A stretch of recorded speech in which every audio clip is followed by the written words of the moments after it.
सुहाग सेज पर लात से सिकुड़ी सिमटी बैठी दुल्हन का घूंघट उठाते ही क्षितिज का दिल धक से रह गया। अरे यह तो वही है, विजय की प्रेमिका।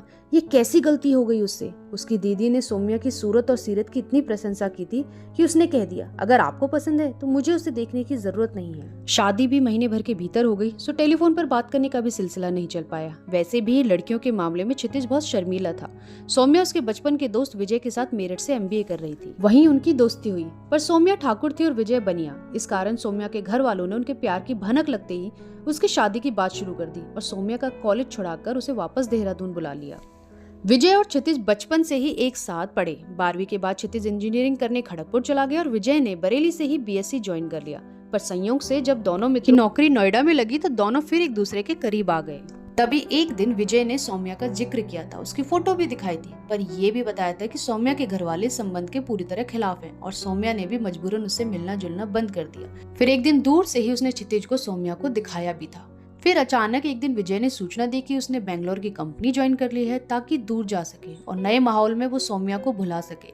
इधर इसकी दीदी को फैजाबाद में अपनी सहेली की मौमेरी बहन बहुत पसंद आ गई, जो छुट्टियों में अपने बहन के यहाँ आई थी और आनंद फारन में उसका भी चट मगनी पट ब्याह हो गया। विजय ने छुट्टी न मिलने की असमर्थता जताई थी। अपने खूबसूरत जीवन साथी की रंगीन कल्पना में सौम्या का नाम क्षितिज के जहन से ही निकल गया था। फिर वैसे भी सौम्या का घर का नाम गुड्डी था तो दीदी यही नाम लेती थी, पर आज अचानक वो नाम इस मोड़ पर आकर यूं याद आएगा, ये उसने कल्पना भी नहीं की थी।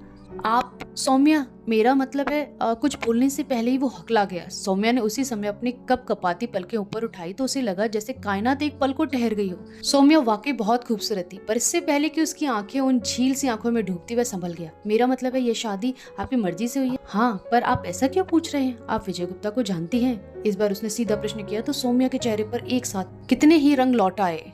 हाँ जानती हूँ। उसका स्वर धीमा किंतु संयत था। आपने उससे शादी क्यों नहीं की? क्योंकि वो आपकी जाति का नहीं था और आपके घर वाले संबंध के खिलाफ थे, इस कारण मजबूरी। क्षितिज की आवाज जरा ऊंची हुई तो सौम्या की घबराई दृष्टि दरवाजे की ओर उठ गई, कहीं कोई बाहर खड़ा ना हो, और क्षितिज को भी अपनी गलती का भान हो गया। जी आपने ठीक समझा, पर मजबूरी में नहीं। सौम्या की बात पूरी होने से पहले ही क्षितिज का धैर्य जवाब दे गया। विजय मेरे बचपन का दोस्त है, उसने आपके बारे में मुझे बताया था और एक बार दूर से दिखाया भी था। शादी से पहले अगर मैं आपको एक बार देख लेता तो इतनी बड़ी भूल नहीं होती। क्षितिज के स्वर में पश्चाताप छलक उठा तो सौम्या परेशान उठी। शायद ईश्वर की यही मर्जी थी। नहीं, क्षितिज हल्के से चीख उठा, मैं दोस्त को क्या मुंह दिखाऊंगा? मैं विजय के साथ दगाबाजी नहीं कर सकता। पर अब हम क्या कर सकते हैं? सौम्या धीरे से बोली। तो अचानक क्षितिज ने उसकी आंखों में झांका, सच बताना, आप विजय को अभी भी प्यार करती हो? उसे शादी करना चाहती हो? ये क्या कह रहे हैं आप?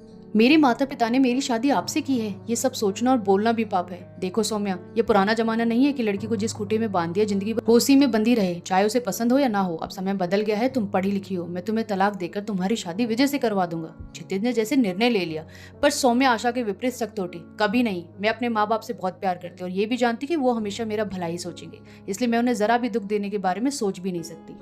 अचानक क्षितिज को कभी विजय से हुई बातचीत याद आ गई कि विजय की माँ भी इस संबंध से खुश नहीं थी। पर उसने कहा था सौम्या तैयार हो तो हम कोर्ट मैरिज कर सकते हैं, और एक बार शादी हो जाएगी तो मम्मी भी उसे बहू मान ही लेंगी। फिर मियाँ बीवी राजी तो क्या करेगा काजी, कहकर वो हंस दिया था। कितना अंतर था दोनों की विचारधारा में, या शायद संस्कारों में। जहाँ सौम्या अपने माँ बाप को दुख पहुंचाने की बात सोच भी नहीं सकती, वहाँ विजय सिर्फ अपनी खुशी देख रहा था।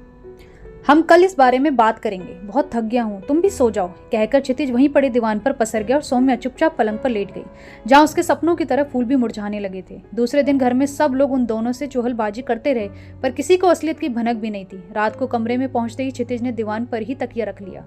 सौम्या, मुझे कुछ समय दो, तब तक बेहतर है हम अलग रहें। घर से मेहमान विदा होते ही उसने सबसे पहले विजय को फोन किया। अरे तुझे अपनी नई नवेली से इतनी फुर्सत मिल गई, तू अभी से मुझे फोन कर रहा है? विजय ने हंसते हुए पूछा।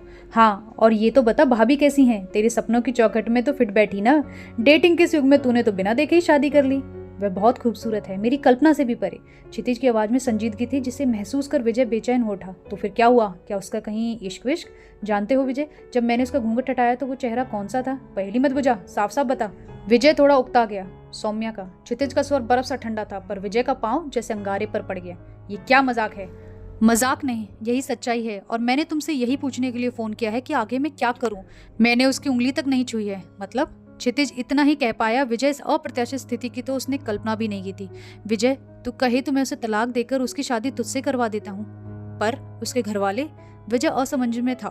उन्हें मैं मना लूंगा, बस तेरी हाँ चाहिए। मैं तो पहले ही मंदिर में शादी करने को तैयार था, पर तू पहले सौम्या से पूछ ले। ठीक है, कहकर क्षितिज ने फोन काट दिया। रात में बिना किसी देर के सौम्या से सीधा प्रश्न किया, क्या तुम विजय से शादी करोगी? नहीं। आशा के विपरीत उसने भी सीधा उत्तर दिया तो क्षितिज ने उसके दोनों कंधे पकड़कर उसकी आंखों में झांकते हुए उससे सच उगलवाना चाहा। क्या तुम उसे प्यार नहीं करती? देखिए, हम अच्छे दोस्त थे, एक दूसरे को पसंद भी करते थे, पर ये दोस्ती प्यार में परवान चढ़ती इससे पहले ही मुझे घर वालों ने कॉलेज से वापस बुला लिया और मेरी शादी आपसे तय हो गई। पर तुम क्या चाहती थी? क्षितिज अभी भी दुविधा में था। मेरे माँ बाप का आदेश मेरे लिए सर्वोपरि है। मैं उनकी बेटी हूँ और अगर मैं आपको धोखा दे सकती हूँ तो मैं किसी को भी धोखा दे सकती हूँ। सौम्या का स्वर थोड़ा सख्त हो गया, पर क्षितिज अभी भी संतुष्ट नहीं था। पर कहीं तुमने सिर्फ उनका मन रखने के लिए मेरे साथ 7 फेरे तो नहीं लिए? नहीं, क्योंकि मुझे मालूम है कि मैं एक बार भावनाओं में बहकर गलत कर सकती हूँ, पर मेरे माँ बाबूजी हमेशा मेरे लिए अच्छा करेंगे। मेरी विजय से दोस्ती के अलावा कोई संबंध नहीं रहा, या फिर भी अगर आपको शक है तो आप मुझे बेशक सजा दे सकते हैं, पर भगवान के वास्ते तलाक का नाम मत लीजिएगा। सौम्या की आंखों में आंसू भर आए तो क्षितिज का मन पसीज गया। नहीं, ऐसी कोई बात नहीं है, तुम आराम से सो जाओ। रात भर वो बेचैन रहा, पर सुबह उठते ही उसने निर्णय ले लिया था। सौम्या की आंखों में उसे सच्चाई नजर आई थी। उसने पलंग पर नजर डाली, पलंग खाली था। पता नहीं वो कब उठकर बाहर चली गई थी।